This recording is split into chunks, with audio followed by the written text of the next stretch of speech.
So hey everyone, welcome into my YouTube channel, and today we are going to solve a new question from our top interview 150 question series.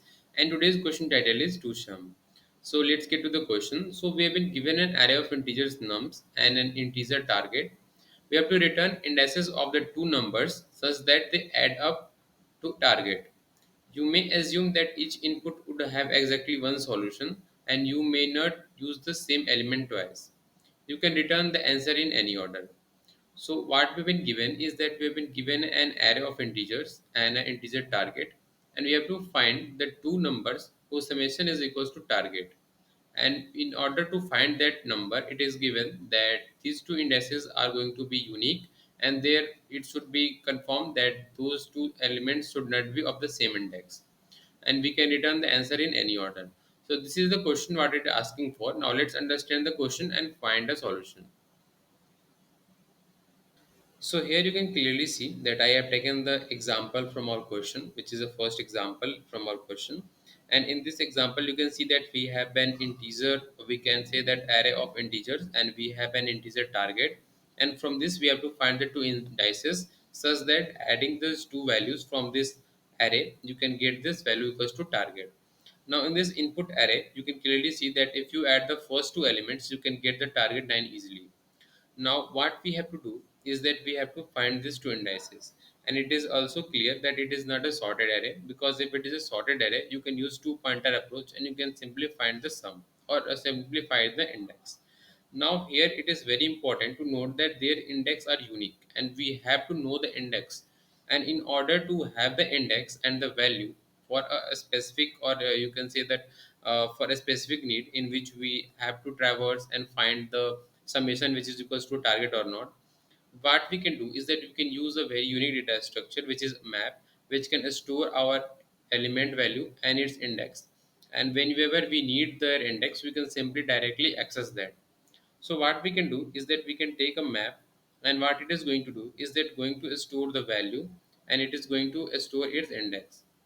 So by using this map, what you can do is that you can store all the elements present in our nums array in a map, and we have all the elements and their index stored in a map, so that you can also give a easy access. Now what we need to do is that we need to find these two indexes. Now simply after storing this, you can run a for loop in our nums, and when you are at any index, what you can do is that if you are the first index, so in order to find the possible second index, what you need is that the second index summation to the present index should be equals to 9. That means you are finding 9 minus 2. So if we are able to find this value in our nums array, that means you are able to find the summation and you to return the index. So simply what you can do is that you can traverse in this nums array, and at every index you can find this value which is going to be target minus current index value.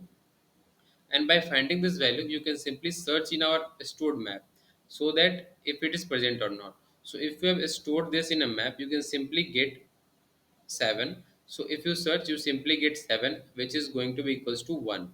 So what you got is that current index is our 0, which is I, and by using our map, you have find the second index, which is possible index, which is 1.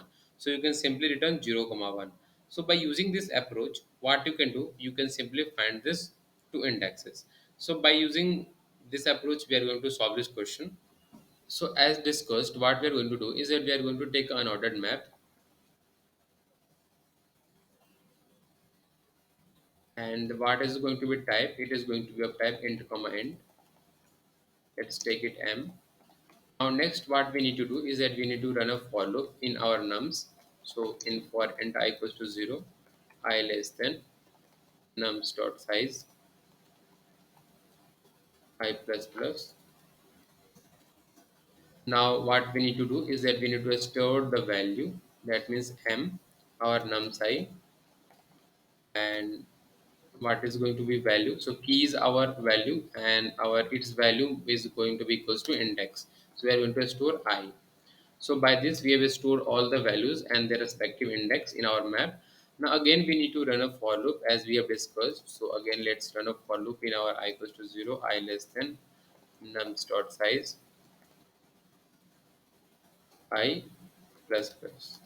Now here what we need to do is that we need to find the index which can be our answer. So first let's take that index, possible value. So it is going to be equals to target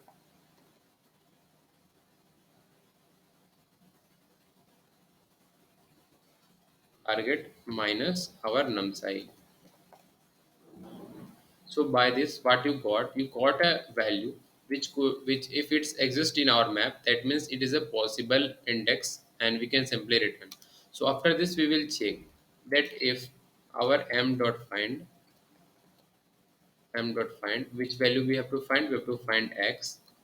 If you are able to find this, that means if it is not equals to m dot end. And also we need to consideration of the situation, that means where uh, that is given that you may not use the same element twice. So for this condition, what we can simply do is that we can check that if our index is not equals to the current index or not. That means our I should be not equals to our mx. So if these two conditions are satisfied, then what you can do, you can simply return our I comma mx. And if it is not the case, that means simply you can return